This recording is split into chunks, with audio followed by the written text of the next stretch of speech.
ಯೇಸುವಿಗೆ ಸ್ತೋತ್ರ. ಇಂದು 25 ನವೆಂಬರ್ 2025. ಎಲ್ಲರಿಗೂ ಶುಭ ಮುಂಜಾನೆ.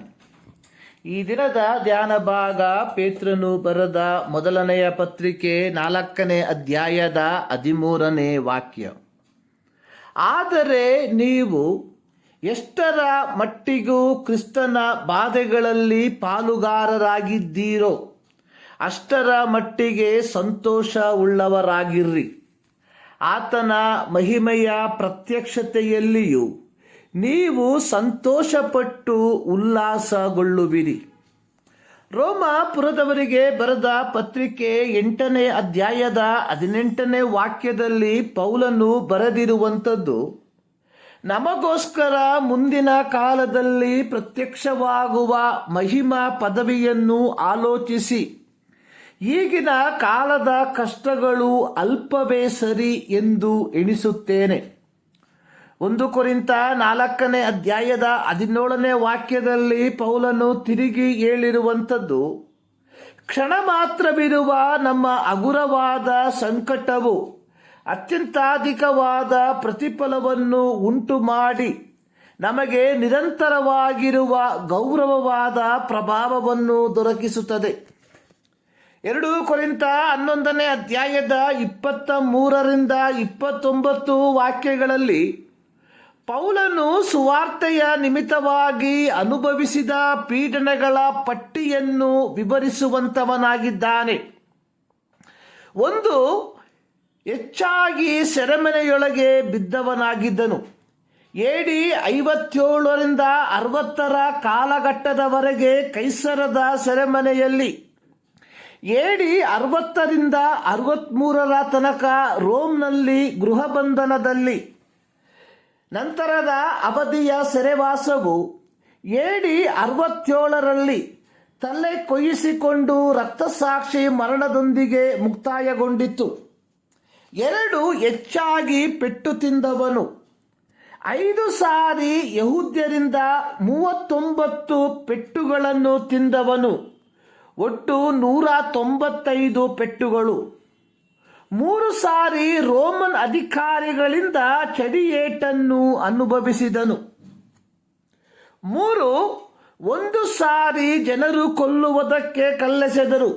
ಅಪೊಸ್ತಲರ ಕೃತ್ಯ 14ನೇ ಅಧ್ಯಾಯದ 19ನೇ ವಾಕ್ಯದಲ್ಲಿ. 3 ಬಾರಿ ಪೌಲನು ಸಂಚರಿಸುತ್ತಿದ್ದ ಹಡಗು ಒಡೆದು ಹೋಯಿತು. ಹೀಗೆ ಪೌಲನು ಸುವಾರ್ತೆಯ ನಿಮಿತ್ತ ಅನುಭವಿಸಿದ ಪೀಡನೆಗಳ ಪಟ್ಟಿಯು ಬೆಳೆಯುತ್ತಾ ಹೋಗುತ್ತದೆ. ಇಷ್ಟೆಲ್ಲ ಕಷ್ಟಗಳನ್ನು ಅನುಭವಿಸಿದ ಪೌಲನು ಮುಂದಿನ ಕಾಲದಲ್ಲಿ ಪ್ರತ್ಯಕ್ಷವಾಗುವ ಮಹಿಮಾ ಪದವಿಯನ್ನು ಆಲೋಚಿಸಿ ಈ ಕಾಲದ ಕಷ್ಟಗಳು ಅಲ್ಪವೇ ಸರಿ ಎಂದು ಎಣಿಸುತ್ತಿದ್ದಾನೆ.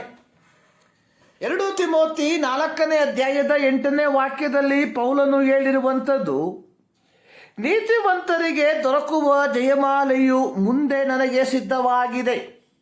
ಅದನ್ನು ನೀತಿಯುಳ್ಳ ನ್ಯಾಯಾಧಿಪತಿಯಾಗಿರುವ ಕರ್ತನು ಆ ದಿನದಲ್ಲಿ ನನಗೆ ಕೊಡುವನು. ರೋಮಾಪತ್ರಿಕೆ 8ನೇ ಅಧ್ಯಾಯದ 17ನೇ ವಾಕ್ಯದಲ್ಲಿ ಪೌಲನು ತಿರುಗಿ ಹೇಳಿರುವಂಥದ್ದು, ಕ್ರಿಸ್ತನಿಗೆ ಸಂಭವಿಸಿದ ಬಾಧೆಗಳಲ್ಲಿ ನಾವು ಪಾಲುಗಾರರಾಗುವುದಾದರೆ ಆತನ ಮಹಿಮೆಯಲ್ಲಿಯೂ ಪಾಲುಗಾರರಾಗುವೆವು. ಪೇತ್ರನು ಯೇಸು ಕ್ರಿಸ್ತನ ಬಾಧೆಗಳನ್ನು ಕಂಡವನಾಗಿದ್ದನು. ಗೆತ್ಸಮನೆ ತೋಟದಲ್ಲಿ ಯೇಸು ಕ್ರಿಸ್ತನನ್ನು ಕೈದು ಮಾಡಿದ ಸಮಯದಿಂದ ಶಿಲುಬೆಗೇರಿಸಿದ ಸಮಯದ ತನಕ ಎಲ್ಲವನ್ನೂ ಪ್ರತ್ಯಕ್ಷ ಸಾಕ್ಷಿಯಾಗಿ ಕಂಡವನಾಗಿದ್ದನು. ಅದು ಮಾತ್ರವಲ್ಲದೆ ಯಹೂದ ಅಧಿಕಾರಿಗಳು ಪೇತ್ರ ಯೋಹಾನರನ್ನು ಹಿಡಿಸಿ ಸೆರೆಮನೆಯಲ್ಲಿ ಹಾಕಿಸಿ ನಂತರ ಅವರನ್ನು ಹೊಡೆಸಿ ಕಳುಹಿಸಿದಾಗ ಅವರು ಕ್ರಿಸ್ತನ ನಿಮಿತ್ತ ಅವಮಾನ ಪಡುವುದಕ್ಕೆ ಯೋಗ್ಯರೆನಿಸಿಕೊಂಡು ಸಂತೋಷಿಸುತ್ತಾ ಹಿರಿಯ ಸಭೆಯ ಎದುರಿನಿಂದ ಹೊರಟು ಹೋದರು. ಅಪೊಸ್ತಲರ ಕೃತ್ಯ 5ನೇ ಅಧ್ಯಾಯದ 1ರಿಂದ 39 ವಾಕ್ಯದಲ್ಲಿ ಈ ಚರಿತ್ರೆಯನ್ನು ಕಾಣುತ್ತೇವೆ. 1 ಪೇತ್ರ 1:7 ಪೇತ್ರನು ಹೇಳಿರುವಂಥದ್ದು, ಬಂಗಾರವು ನಾಶವಾಗುವಂಥದ್ದಾಗಿದ್ದರೂ ಅದನ್ನು ಬೆಂಕಿಯಲ್ಲಿ ಪುಟ ಹಾಕಿ ಶೋಧಿಸುವುದುಂಟಷ್ಟೇ. ಬಂಗಾರಕ್ಕಿಂತ ಅಮೂಲ್ಯವಾಗಿರುವ ನಿಮ್ಮ ನಂಬಿಕೆಯು ಆ ಕಷ್ಟಗಳಿಂದ ಶೋಧಿತವಾಗಿ ಯೇಸು ಕ್ರಿಸ್ತನು ಪ್ರತ್ಯಕ್ಷನಾಗುವಾಗ ನಿಮಗೆ ಕೀರ್ತಿ, ಪ್ರಭಾವ, ಮಾನಗಳನ್ನು ಉಂಟು ಮಾಡುವುದು. ಪ್ರಿಯರೇ, AD 155ರಲ್ಲಿ ಪೋಲಿಕಾರ್ಪ್ ಎಂಬ 86 ವಯಸ್ಸಿನ ಸ್ಮುರ್ನಾ ಸಭೆಯ ಬಿಷಪ್ರವರು ಕ್ರಿಸ್ತ ನಂಬಿಕೆಯನ್ನು ತ್ಯಜಿಸದೆ ಬೆಂಕಿಯಿಂದ ಬೆಂದು ಮರಣಿಸಿದಂಥದ್ದು ಪ್ರತ್ಯಕ್ಷವಾಗುವ ಪದವಿಯನ್ನು ನೆನೆಸಿಯೇ ಆಗಿತ್ತು.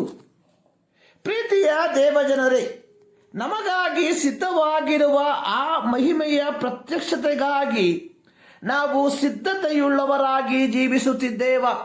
ಈ ಮುಂಜಾನೆಯಲ್ಲಿ ಸರ್ವಶಕ್ತನಾದ ದೇವರು ಈ ಅಧ್ಯಯನದ ಮೂಲಕ ನಿಮ್ಮನ್ನು ಆಶೀರ್ವದಿಸಲಿ.